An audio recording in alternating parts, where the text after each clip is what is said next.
Protections for the institution of slavery were written into the U.S. Constitution. The White House was built with slave labor.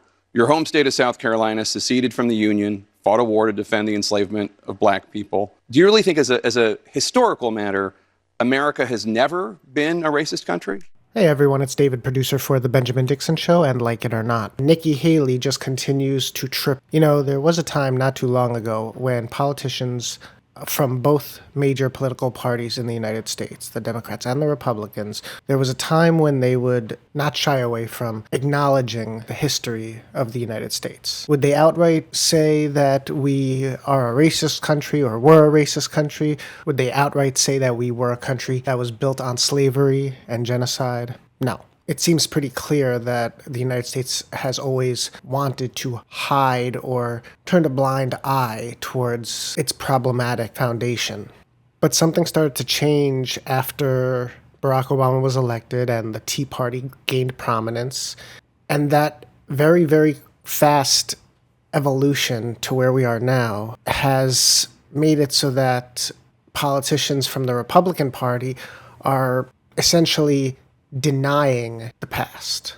And Nikki Haley has been a glaring example the past month or so. Originally, she said that the Civil War was about individual rights and freedom and capitalism. I think the cause of the Civil War was basically how government was going to run, the freedoms and what people could and couldn't do.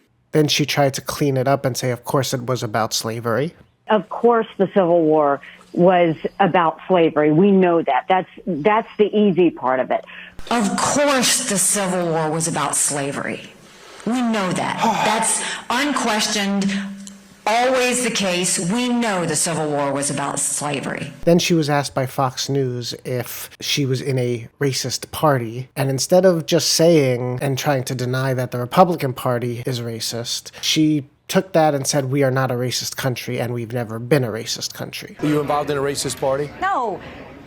We're not a racist country, Brian. We've never been a racist country. Well, Jake Tapper, during a CNN town hall event yesterday, took that head on and said, do you really think that America has never been a racist country? And here's what she said. Protections for the institution of slavery were written into the U.S. Constitution.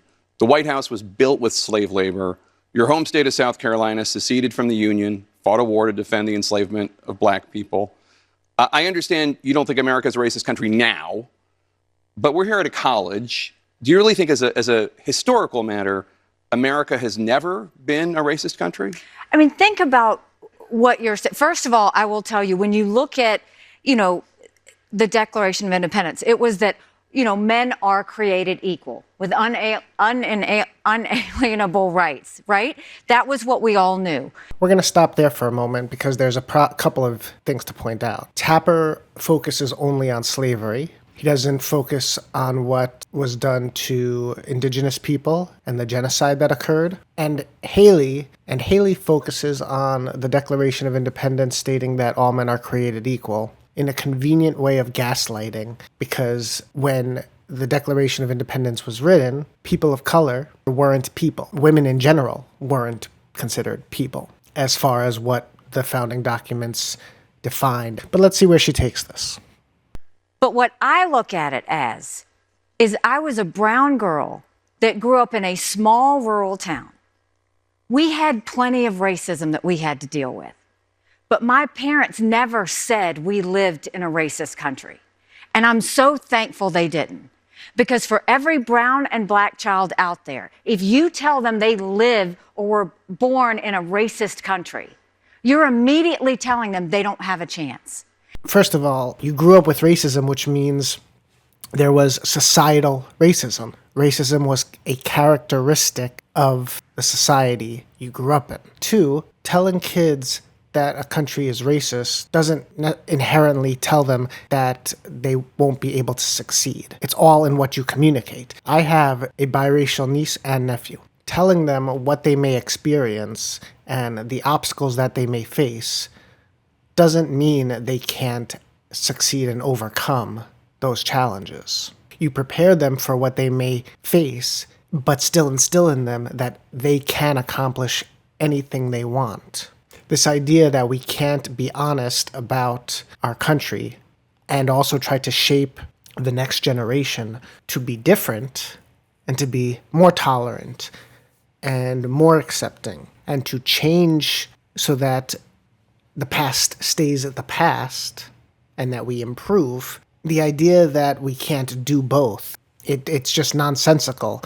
I think it is important and necessary to point out that Germany teaches its children about the Holocaust. South Africa teaches its children about apartheid. They do it so that it doesn't happen again, because if you are aware of history, Churchill said those that fail to learn from history are doomed to repeat it. George Santayana said those who do not remember the past are condemned to repeat it. These are really age-old concepts that America refuses to consider because it's painful and politically inconvenient. And we are going to reap the consequences of it. But let her go on. And my parents would always say, you may have challenges. And yes, there will be people who are racist. But that doesn't define what you can do in this country. And so I think it's important that we tell all kids that, look, America is not perfect. We have our stains. We know that. But our goal should always be to make today better than yesterday. It's hugely important. And that's the problem I have is we have too many people with this national self-loathing. It is killing our country. We have got to go back to loving America. We are blessed because that little brown girl in that small rural town in South Carolina, she grew up to become the first female minority governor in history. She then went on to be UN ambassador, and now she's running for president of the United States. I want every brown and black child to see that and say, no, I don't live in a country that was formed on racism. I live in a country where they wanted all people to be equal and to make sure that they had life, liberty, and the pursuit of happiness. What is so difficult about doing both, about acknowledging the past, not just saying we haven't been perfect, but actually teaching what went on? Because if you know what actually happened, not just vague phrases, you are more likely to remember what was done and not do it again. The bigger issue with this is that when he asked her if America has never really been a racist country, she made it about children rather than just speaking about the country, just addressing the question. She didn't want to address the question, so she made it about the kids. That way, people would have a soft spot and be like, yes, we don't want to scar children and traumatize children by telling them about the past. So first of all, that little brown girl that grew up to be governor, she Americanized her name so that she would be accepted. She leaves that part out. And she's rewriting history and lying, saying that we should think that the country was based on the principle of wanting all people to be equal. The country wasn't formed on that basis.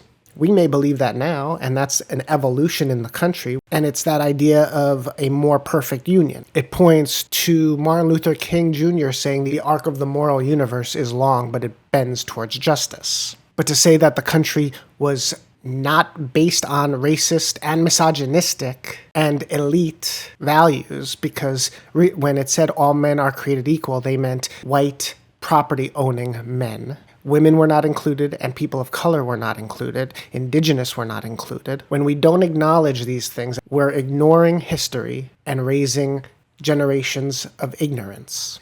Now, the problem is that this is Nikki Haley. We know that her competition and the more than likely nominee for president under the Republicans will be Donald Trump. And in a recent post on Truth Social, Trump showed his racism.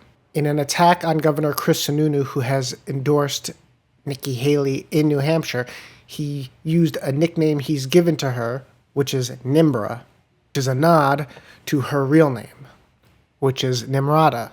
And the fact that Trump is using her real name or a nickname based on her real name, which is almost a slur in that sense, the fact that he's using it as an attack proves the point.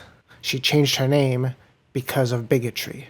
These are the two leading candidates for the Republican nomination. Anyway, let us know what you think. Go ahead and comment. Also, don't forget to like, subscribe, and hit the notification bell. We'll be back with more.